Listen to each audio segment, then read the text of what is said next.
there's a shit ton of Ethereum out there still, but if they're burning Ethereum with every transaction, that's pretty cool. And so Ethereum has kind of gone up 20% this week over that. It's back over 3,000. Can I give you my predictions? Sure, I want to hear some predictions. Here's my crystal ball. And this is from no technical analysis, because I don't do it. This is from no inside scoop, because I don't have one. And this is from not being a financial advisor. So take this with the biggest grain of salt you can find in your salt shaker, people, okay? I think Bitcoin's going to push up to about $48,000. And then we're going to see it pull back down to around 42. Then we're going to make the run for 50. And I think once we hit 50, 60 is going to be smooth sailing. That's what I think. That's my personal. We've already had 65,000 this year, so are we going to go bust up beyond that? Oh yeah, this year, I and many others believe that this bull run is Wi-Fi now disabled. We're near over. We were saying it when it was happening before the mini bull run. We were saying it when it pulled back down to under 30,000. I'm sticking by it that we have yet to see the highs that we're going to see this year. Well, I think it all depends really maybe upon the senators who are, brokering some deals on the infrastructure bill that's going through, because there could be some serious regulation and stuff going on this $1 trillion infrastructure package. And there's a lot of really crazy questions going on about this. So we're going to see what's going on, and we will report on it next week, or once we find some, once it gets finalized, we'll let you know what's happening. So about the news, it's true that I have been somewhat bored about covering the news, because it's pretty much standard stuff that you would expect, right? It's starting to feel the same to me, that the regulators are doing this, and Bitcoin goes up and Bitcoin goes down, and since we're not like doing technical analysis and making predictions, crypto and blockchain keep moving forward. I'm so much more excited about the NFT space, because there's so much innovation happening in it right now, and we have so many people that are more knowledgeable than us to interview for the show. So I'm like, let's take the week off of news and let's talk to somebody super smart. Oh, yeah. There we go. That's what we did. And that's what we'll do. Maybe what we'll do is we'll add in some more crypto roulette so we can learn about tokens, because I know people like those, and then have some bad news when we decide to do some bad news. It's our show. We do what we want. Huh? That's right. So we appreciate you guys. Call us, write us, send us cookies, and drop us NFTs, because we like those too. We'll catch you guys on the next episode. Cookies. Chocolate chip. Stay back.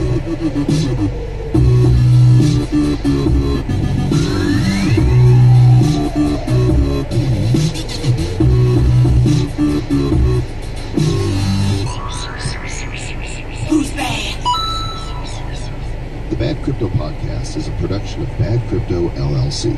The content of the show, the videos, and the website is provided for educational, informational, and entertainment purposes only.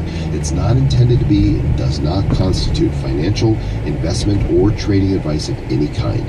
You shouldn't make any decisions as to finances, investing, trading, or anything else based on this information without undertaking independent due diligence in consultation with a professional financial advisor. Please understand that the trading of Bitcoins and alternative cryptocurrencies have potential risks involved. Anyone wishing to invest in any of the currencies or tokens mentioned on this podcast should first seek their own independent professional financial advisor. And eat cookies. Whoa, Cookie Monster. Corn keys?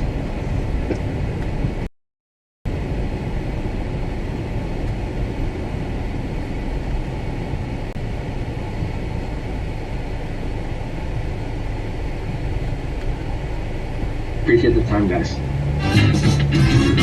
So, Trev, if you look at mobileproductions.com now, they have rolled out the voting for 3 films that are in the case, and basically determining which of these films gets financed is up to those who are holding the STARS tokens. And as of right now, there's 3 films in the running: Terminal Station, Devil Row, and MR9. It looks like Terminal Station is winning pretty much by a landslide. But if you want to see what this is about, go to the website and look at the showcase, and you can see the 3 films. The winner will then be financed by Mogul. So it's up to the peoples which one is going to get shot. And I'm guessing it's going to be Terminal Station here with 8 days left. At the time of this recording, fewer by the time you hear this. Maybe if you hear this in a couple weeks, it's already happened. It's in the past. You missed it completely. I don't like any of these movies. I want them to remake the A-Team. Beverly Hillbillies or something. Like, well, come on, that's what you really do. That's real creativity. A pitiful. I think they made the Beverly Hillbillies as a... No, that's my joke, is that, come on, it's like Hollywood has lacked creativity for so long, they keep redoing everything. Actually, I got the A-Team van, the 1/18th version of the A-Team van, which is nice. It's sitting over there. I don't think they lack creativity. I think there's a ton of creative people. I think they lack balls. I think they lack the courage to make something new that is untested. It takes, courage to shoot. But there's got to be. I mean, think how many scripts are out there, right? And they choose from these scripts. Well, let's play it safe and let's make Shrek 10. I mean, it's Fast and the Furious 47. Really, I think I saw one of those. I don't understand the appeal of those films at all, but whatever. To each their own. Fast car. To each their own. Good stuff, man. Hey, this is another episode that we have gotten. Hey, you know what, folks? We want people to tune in and give us a call because we're enjoying chatting with our fans. We want to hear from you. 9030. Tell us what you're thinking about, what you're liking. Is there some projects that you're interested in, you want us to hear about? Something during the show that cracked you up or something that was really inspiring? We are here in Puerto Rico now, and we're going to more and more events. Ran into somebody yesterday named Brian who said, dude, you and Joel are the reason I'm here in Puerto Rico. Like, I tuned into your show back in the day, made some investments, and here I am. And I said, dude, call into the show. So he might be calling in one of these days. But if we've impacted you somehow, we like to hear about that. In our community Discord, badco.in/hero. We'll be happy to see you there. Yeah, looks like we are going to be seeing more stuff move offshore. Yeah, a lot of more stuff moving away from America. A lot of innovation leaving America in droves. There's the geniuses. They don't know anything about it, but they say we should tax the shit out of it. And guess what? People are going to move and leave because that's what they do. And the people with a lot of crypto that have the money aren't going to pay the taxes because they're going to be elsewhere. They're going to move. Those are the ones who know how to stay bad.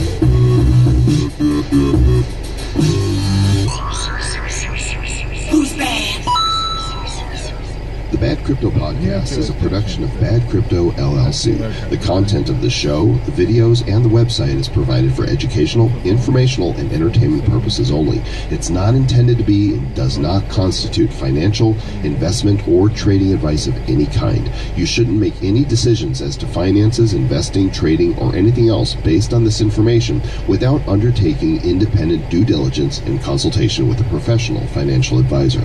Please understand that the trading of Bitcoins and alternative cryptocurrencies have potential risks involved. Anyone wishing to invest in any of the currencies or tokens mentioned on this podcast should first seek their own independent professional financial advisor. Yeah, Mr. Joel Combs. And for those who have stayed through, this Easter egg is actually a piece of news. Riccardo Spagni, the former maintainer of privacy coin Monero, known as Fluffy Pony, was arrested in Nashville last week, extradited to South Africa to face fraud charges for crimes unrelated to crypto. This is something he did before he was ever dealing with crypto, but he is now behind bars. Yeah, wow, that's wild. And apparently it was something to do with some company and some invoices, and he was allegedly creating invoices that were not real and directing the monies before. I don't know, just kind of a crazy thing. So Fluffy Pony is now somebody's cellmate. Good luck, Ricardo. I mean, not that there's too many options. It could have been Gurav or Go Rave. Oh, I got a lot. Oh, right. When I go to Starbucks, I've gotten Borat, I've gotten Gareth, all types of weird Borat? stuff. How the hell do you get Borat out of that? I don't know. It's not that hard of a name. But Very I don't know, so I'm nice. calling you Borat now, though. yeah, Very nice. yeah, very nice. A lot of people call me G, who can't say Gorath.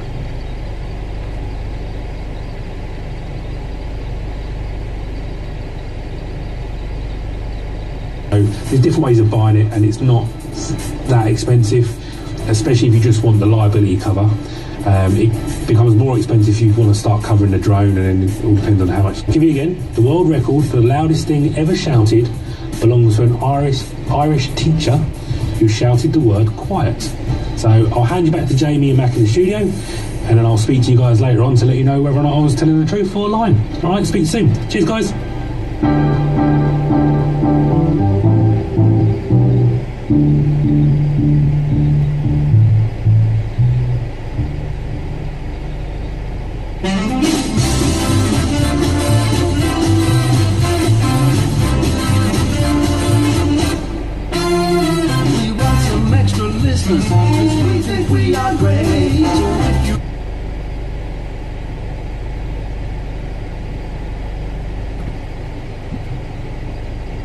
You're listening to TIP. On today's episode, I sit down with Anthony Scaramucci to discuss the future of the finance industry. Anthony is the founder of investment firm Skybridge Capital, which currently manages around $8 billion and was one of the earliest in developing an institutional Bitcoin fund. Some may know Anthony from his brief stint as White House communications director under Trump or his SALT conferences. He's also the author of 4 books. Today we discuss the hedge fund industry and how it's evolving, how we as investors should position ourselves now that Anthony believes the traditional 60-40 stock bond portfolio is dead, how the language in the latest infrastructure bill might impact Bitcoin, and how institutions are viewing the asset.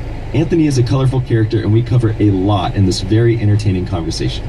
So sit back and enjoy this discussion with Anthony Scaramucci. You are listening to The Investors Podcast, where we study the financial markets and read the books that influence self-made billionaires the most. We keep you informed and prepared for the unexpected.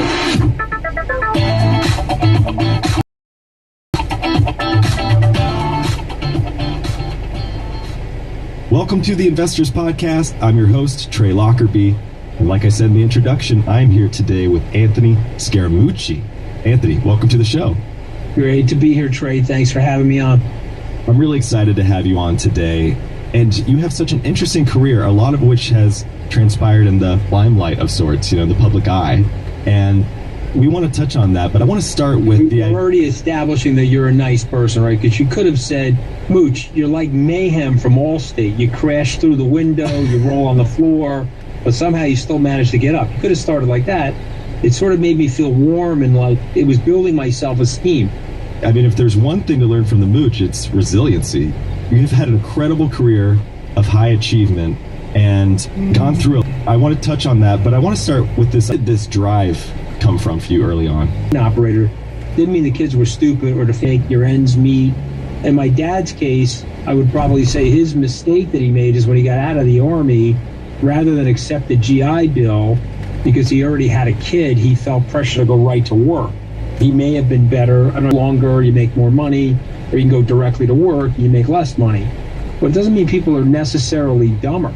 I used to tell people in my law school class, kids in my neighborhood was as smart as you, and in some cases probably smarter, but they didn't have the guidance. So when you talk about nature versus nurture, my mother's a lefty. She's 84. She got trained by nuns and her mother to write right-handed, because if you were a lefty back in the day and you were Catholic and you grew up in this superstitious Italian family, they would teach you how to write right-handed. But my mom, she can do the math in her head. And when she reads something, she never forgets it. And so I guess what I'm saying is that there's a lot of stereotypes that we need to scrape away in our society. There are so many people out there that are incredibly smart and gifted, but just for a couple of breaks, a couple of opportunities, and some diligence, and to your point, persistence. When you're getting beaten up or destroyed, you got to get up and move. You can't sit there and have any feelings of self-victimization or self-pity. So for me, my parents said, you're going to go to college. I thought I was going to go to the local college. My father came home from work one day. He turned to my older brother and me. He said, you're going to Tufts. And then he said, college. I thought I was going to go to the local college. My father came home from work one day and turned to my older brother and me. He said, it's spelled Toughs. So my brother was like, okay. And he looked up in the Barron's phone, the directory of colleges. He opened up the book and he said that it's spelled Tufts. I think it's somebody's last name. And by the way, it's most selective. We're not going there. Okay? I'm live on Facebook. My dad was weighing trucks as a dispatcher at the time. I started as a crane operator, it's all automated. Weighing trucks, and there was a guy named Billy Tommaso who's now deceased. May his soul rest in peace. But he told my father that he went to Tufts and that he would get me and my brother an interview there, and he would help us get in there. And so, what my father also What's the didn't time, understand John? at the time was that it was $24,000 a year. It's probably 70 or 80 today. But back then, it was a private school, still is, and it was very expensive. So my brother went. I followed him there, and we were hustling there. We were delivering pizzas, selling T-shirts. While I was going to school, because I didn't really have the money. And then my dad got me a union job, which is why I have tinnitus, by the way, because this is a message, everybody out there, with your ear pods, okay? Lower the volume. You're going to end up with tinnitus. You're not going to like the tinnitus somewhere in your life. Shut up. Don't be a victim. Get up and get going. And number 3, take joy in wherever you are. You can't live like some of these people live. I mean, I'm surrounded by like some miserable millionaires. You're studying billionaires, but I got to tell you, I got friends of mine worth $100 million. They're upset that they're not worth $2 billion. Are you out of your mind? The fact that you're living on planet Earth with that kind of money in our society, with this level of freedom and opportunity, you should be very happy. So you have to always have a good perspective. Well, that's what I admire about you, because obviously you're highly educated, but you seem to have this sort of school of hard knocks, for lack of a better term, this almost a common sense approach to most things, most topics. It's like you've jumped party lines a couple of times, you've changed careers, going from law school to finance industry. Are you sort of like a strong opinions, loosely held kind of guy? And if so, where did that come from? Yeah, look, I probably am that, but I mean, I never really got myself heavily invested in any specific political party or ideology. I would be somebody, I used to tell people, it's not really about left or right, it's sort of about right or wrong. My oldest son just graduated from Stanford Business School, he's probably your age, and he's like, Dad, you're killing me, because you were with Trump, and the Democrats hated you guts, and now you left Trump, so now the Republicans hate you guts, and the Democrats will never accept you because you're with Trump. You're killing my networking opportunities, this kid said to me, I'm like, all right, well, maybe I'm getting closer to the truth. There's elements of what Trump was saying that people do need to listen to. People hate me for saying that, but they do. And there's obviously elements of what he was saying that was absolutely borderline criminal and traitorous. But there's a struggle going on in the society today. The family I grew up in that you referenced was an aspirational blue-collar family. My dad was making enough money where, Trey, I didn't grow up poor. I grew up decidedly in the middle class. I would never dishonor my pops by telling you I grew up poor. Did not grow up poor. We had plenty of macaroni. We had air conditioning. We used to put the air conditioners in the windows on Memorial Day. We had to take them out of the windows on Labor Day. That was my father's orders. We cut it on, and we shared a bicycle. I shared a room with my brother, but we were not poor by any means. And that very same family today, though, would be poor, because my dad's job was still available, then probably eliminated by the forces of automation, globalization, and the way we do things differently 40 years later. But that very same job, if available, would be down about 26, 27% in real wages. And so he would be on the poverty line or close to it. He would T-card to help out his family. And so you can hate Trump, but let me tell you, families that were aspirational blue-collar families that have transformed into economically desperational ones over 40 years, that's something that elites should wake up to. That's something our public servants should wake up to. We have to fix that. Otherwise, there'll be more anxiety, more anger, more angst that wicked politicians will take advantage of. Well, touching on going from law school into finance, that decision, I'm sure you didn't take lightly, and it's kind of reminding me of Joel Greenblatt and his story. He was recently on our show, and you even similar to have a book called The Little Book of Hedge Funds. He's obviously got the little book that beats the market. I'm just curious if there's a relationship there, and more importantly, how you might compare your investing style with someone like Joel. Well, first of all, I love Joel. He lives in my hometown. He lives on the water in my hometown. He's a brilliant investor, and his book started the Little Book series. And so John Wiley asked Joel to write the book, The Little Book, I think on value investing, I think it's called. It's a brilliant book. I think it's in 5 or 6 different editions now, and a result of which it sparked the Little Book series. So I'm very proud to be a part of that series, but Joel is the patriarch of that series and the bestseller in that series. But I would say that, similar to Joel, although I probably made a step further along what people call GARP investing, which is growth at a reasonable price, to growth investing. And that's not to say growth at any price, but just understanding macroeconomic trends and growth, or stocks that sort of track the arc of Metcalfe's law. Robert Metcalfe, about 40 years ago, 1981, said you can measure intrinsically the value of something if it has exponential growth. It could be a phone system. It could be a network switching capability where you're selling network switches like Cisco did. It could be a retail network like Amazon. It could be an information and search network like Google, and that you may not actually see it in the earnings or the operating statement, but you will eventually see it if you've got the growth trajectory right.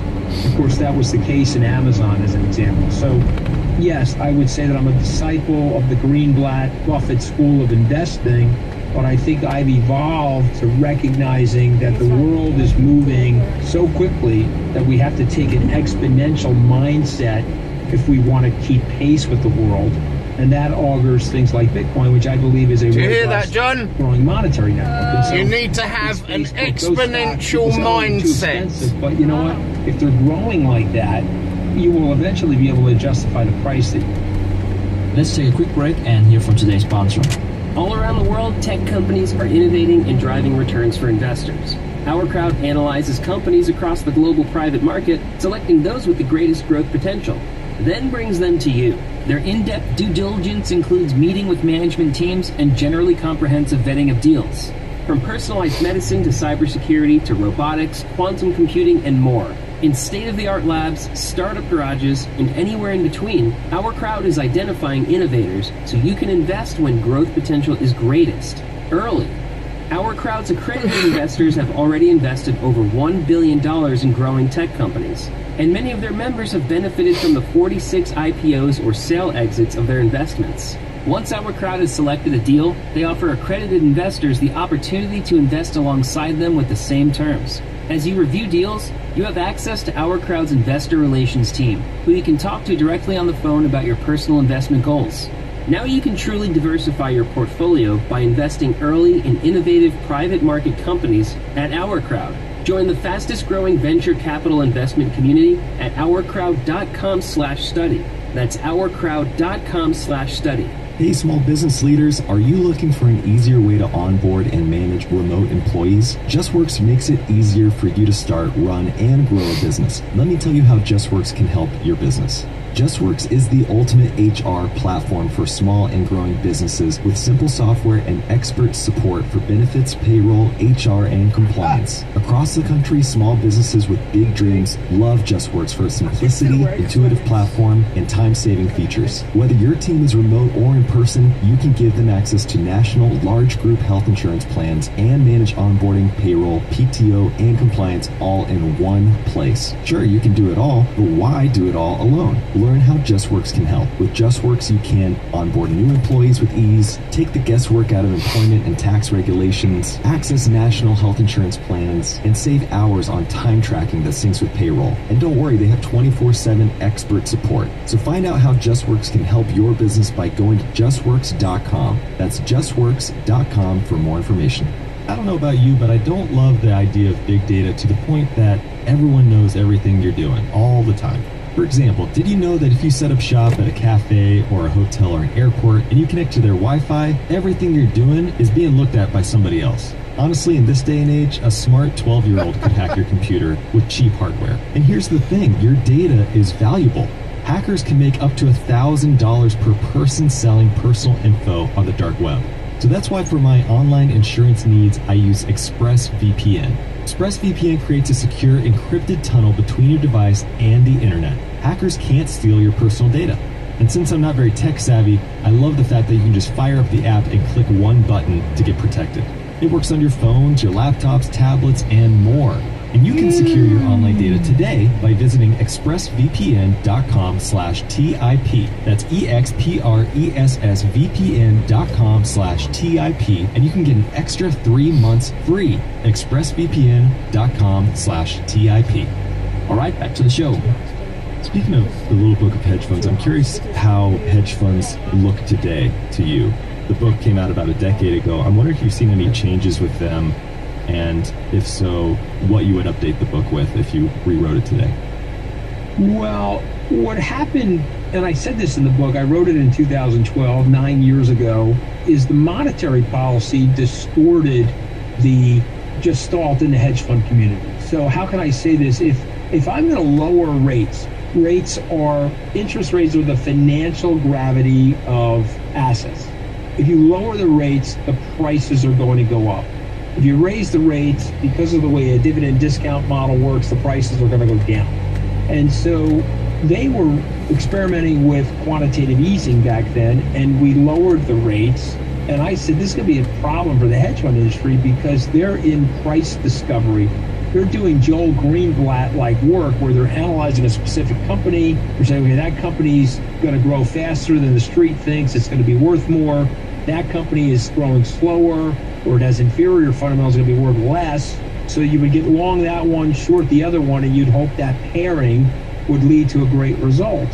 And then you have the monetary policy. And what the monetary policy is, the rising tide is lifting all boats. So your longs, you could be a great long picker, and let's say the market's up 10, you're up 16. But now you've got shorts on, the market's up 10, but your shorts are going up. Maybe they only went up 6. If you marry the two, you're up 10, you're in line with the market, or in some cases you're below the market. And that's more or less what happened to the hedge fund industry. So if I added a chapter to the book, I would say what I'm saying to myself, what I'm saying to my hedge fund managers that we have in our portfolio. We have to adapt. We have to be a Swiss Army knife. Maybe you came into the game with a machete and you were doing a great job, but you may need a penknife now. You may need a corkscrew. You may need something different for what's going on in the world today. And I will say this to you, which I absolutely believe, the 60-40 portfolio for the individual is over. You've had 41 years of ridiculous interest rate activity in the bond market, has forced the bonds to these exponential prices. And they may continue. You may get negative rates, but if you're getting negative rates, it's also telling you that there's something sluggish about the overall growth in a society. So I hope that doesn't happen. But to me, I think you got to be in a combination of things, but growth would be the most important of those things as it relates to what's going on right now. I'm glad you touched on the hedge fund managers that you work with, because I'm curious what you look for in something like that when you're seeding those managers. Are there certain attributes that you look for most? Well, you know, we're no longer in the seeding business because we've gotten to be such scale that I've got to be able to put $100, $200, $300 million to work. And so you really can't do that in hedge fund seeds, because one of the things you have to be careful of, you don't want to be too of the individual fund manager. But when I was seeding, there was something that I was looking for always that Simon Cowell would call the X factor. So Simon Cowell would tell you it's not enough to be a singer or a great songwriter. Are you going to chew through this? I'm talking to you from a Macintosh hardtop computer. Am I willing to chew through this computer and eat the glass of this computer to be successful? And that's rare. I mean, that's rare in every industry. And so, yes, good analytics, reasonably common. Good judgment on stocks, reasonably common. But the person has to run a business. The person has to understand the regulatory environment they're in. person has to hire and train and motivate people and set an ethos for the culture of the organization. And so those are all those X factor things. But I can tell, and I think it could be related to my upbringing, I can tell right away when I'm in the presence of somebody that's not taking no. And it's a low entitlement person, a person that I'm listening to who may have a really good pedigree. They could have come from a wealthy family, doesn't matter, but they are like, hey, I'm not taking no for an answer, and I'm going to figure this out. The Melvin Capital guys are like that. If you look at the Melvin Capital guys, they got their asses handed to them in the first half of 2021. I'm a long-term believer in those guys. I think those guys are going to come back and revert mean reversion, and they're going to do phenomenally well because they are hell-bent on success. And so I believe you can have setbacks. I think that you also want to be with people that are comfortable with setbacks. I've had more than my share of setbacks. I got miserably fired from the White House. I was fired once and then rehired into Goldman Sachs. I got crushed in the 1998 long-term capital management Russian ruble crisis. I got my face blown off in 2008. March of 2020, during the pandemic, I was in a price shock on my fixed income portfolio. So I've had my share of disappointment and I've had my share of losses. But as long as I'm breathing, I don't think it's a good idea to bet against me because I'm coming back at you with all guns blazing. And also, if I'm dead, you're probably going to want to cremate somebody like me. Because if I'm dead, I'm going to still try to figure out a way to claw my way out of the goddamn casket. So that's the thing I'm looking for in these people. And it's something that I don't necessarily know if you can train somebody for that, but you can see it in them if they have it. One thing I really admire about Skybridge is really the basic underlying concept of the company, which is to sort of democratize access to these hedge funds. There's a low entry point hurdle rate to get over. Talk to us a little bit about the fund of funds that you run. How many funds are there? What is the vetting process typically like for that? There's 34 managers in that fund. We're tracks to it. We call it HFAN, as Hedge Fund Access Network. I'm going over their portfolio rigorously. And of the 34 that are in our fund, we require full transparency into the portfolio with confidentiality. But if you're our fund manager, we want a direct feed from your prime broker. I hate to say this, but I will say it. Everybody's guilty until we. That's how you avoid the Madoffs of the world, or you avoid people who are nefarious. And by the way, I'm not saying that I have a perfect record on that, but we're pretty close to perfect. We got caught in one guy's fund where he was misallocating resources and ultimately he went to jail. We got almost all of our money back from it, thank God, because we have very good systems in place to protect ourselves. But I will say this to you, you have to be that way in our industry. The American court system should be innocent until proven guilty, but at Skybridge, to get our money, you're guilty until we prove you innocent. So those are background checks. It's a rigorous analysis of what you're doing, and is there any mission creep or discipline creep. Don't tell me that you're buying and selling natural gas, and then I look in the portfolio and you've got navel oranges in the portfolio. I can't stomach stuff like that. So we're pretty ruthless about firing people who we think are off message or are doing something that we think is not consistent with what their original strategy was. Now, having said that, we're also very long-term in orientation. So if you've had a tumble, we're probably adding capital to you if we think that you've been consistent with what you're doing and how you're doing it, because we know that that's a short-term, likely a technical dislocation than anything that you're doing fundamental. So going back to your point about the traditional 60-40 stocks bond portfolio being dead, where do we go from here? How should investors think about building a portfolio in today's environment? I think it's almost like a barbell. I think they have to have growth stocks and dividend yielding stocks as a bigger proportion of what used to be a 60-40 portfolio, less in bonds. So if you came to me and you said, here's 100 cents, Anthony, what would I do with 100 cents? I would tell you, well, you got to have 5 cents in venture and probably 3 to 5 cents in privates. You've got to have 5 cents in digital currencies. That's 15. You probably have to have 20 in the bond market somewhere, but mostly safe stuff, liquid stuff. And then the rest of it I would put in the stock market. But A component of that would be in higher yielding, sort of blue chip defensive names, and then I would leave a good portion of the portfolio, 30 or 40% of that portfolio, tilted towards growth, because in this type of interest rate environment, I think that's actually, ironically, the most protective. If we were talking in the 1990s, remember when hard to believe, the rates 6, 7, 8, 9%, you would want to have a different portfolio architected. But today, and where rates are likely going to be over the next 2 years because of the COVID-19 pandemic, the deficit spending, you have full negative rates now on the yield curve in Germany. The sovereign bonds of the German government are in a negative yield position. The U.S. is in a negative position in real terms.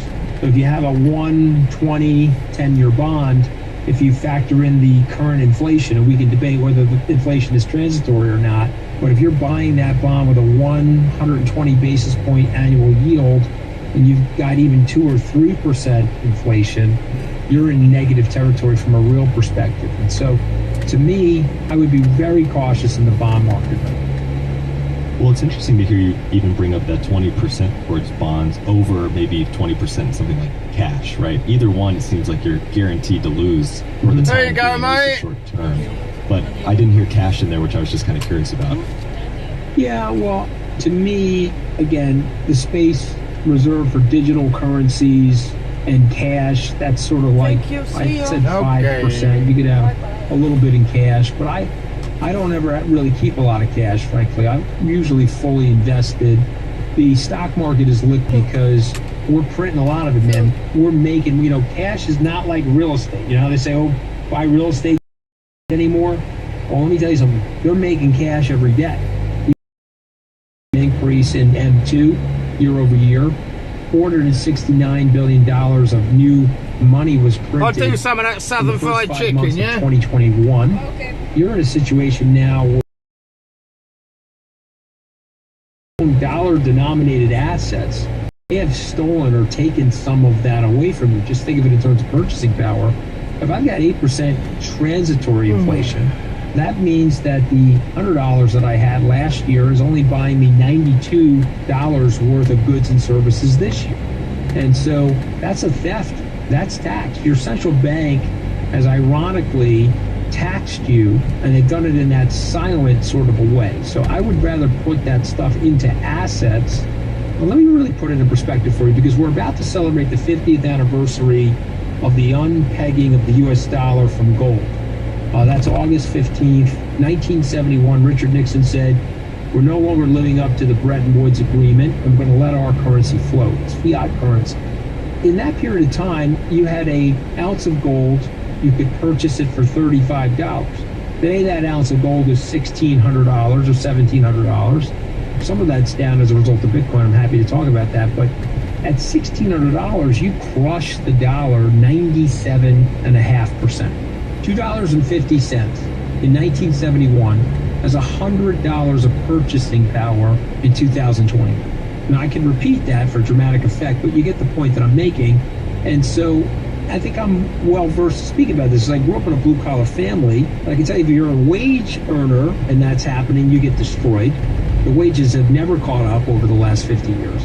But if you're an asset holder, you're actually okay, because that Hamptons piece of real estate that Calvin Klein bought in 1987 on the ocean for $3.6 million is worth $85 million today. You see what's happening? Somebody said to me, if your used cars are going for prices that are higher than when they were new. My cousin has a pickup truck that he purchased 4 years ago for $32,000. He has 39,000 miles on it. He can sell that truck today for $32,000. Some of that's a shortage and they're related to the delivery of these trucks. Some of that is related to inflation. Let's take a quick break and hear from today's sponsor.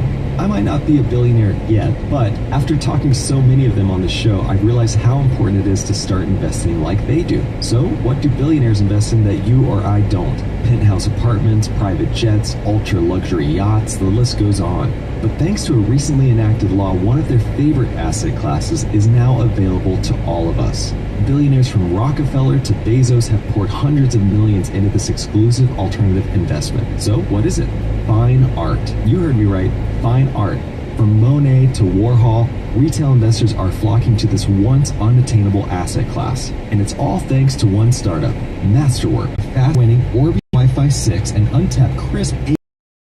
Get crisp faster speeds across all your connected devices, all without interruptions. To experience exceptional to Orbi Wi-Fi 6, save 10% today. netgear.com/best Wi-Fi with promo code build per style of a cup. Star reviews 30,000, so you can rest assured that it's a great product. I used to just put on whatever dress shirt came up in my rotation, but now I have mezzanine. The only thing I learned in Washington was stay out of Washington. I think that's the only thing I got my experience there. It's a very difficult group of people. I tell my Wall Street friends, you guys think you're kicked out or the vicar of Washington. So to me, I'm not a big believer in these people. I think they're very disingenuous, and I think that they are very self-serving. They're not into protecting or serving the American people. They are more into the preservation of their own power. What I would say is that it seems like the document is going to be okay from a crypto perspective because of the lobbying. And that's the great irony. There's a very powerful, decentralized army of Bitcoiners. There's over 46 million of them in the U.S., and they are responding to what they see as something negative or bad for crypto by inundating Washington with legions, tens of thousands of calls. So I think we're going to be okay. Given that you've been a big Bitcoin advocate and you are on Wall Street and have a lot of institutional connections, I'm just kind of curious if you can give us an idea of the whisperings of the institutional world with Bitcoin. Is there interest? Is it growing? Is there a timeline in your mind where they could potentially participate in a bigger way? How far out is that? Really good question. If you at the beginning of the year, I would have said this 2021 was going to be the year of institutional adoption of Bitcoin. I got that wrong, frankly. There's been no institutional adoption of Bitcoin. I heard Larry Fink speaking on CNBC Squawk Box a few months ago. He said, no, we have very little interest in Bitcoin. They maybe own a small piece of it, but they have no interest. And I was like, well, he is 100% right. I do not see institutions owning it. Are there a few smart people? Yes. Ray Dalio, skeptic on Bitcoin, learned about Bitcoin, bought Bitcoin. Dan Loeb bought Bitcoin. Steve Cohen bought Bitcoin. Paul Tudor Jones, Stanley Druckenmiller, all bought Bitcoin. These are some of the smartest investors in the world are in the Bitcoin space. So we're in it, obviously. I made that decision with my team back in October, November of last year, which was reasonably well timed, at least at current price. Wi-Fi now disabled. Anything can happen in the Bitcoin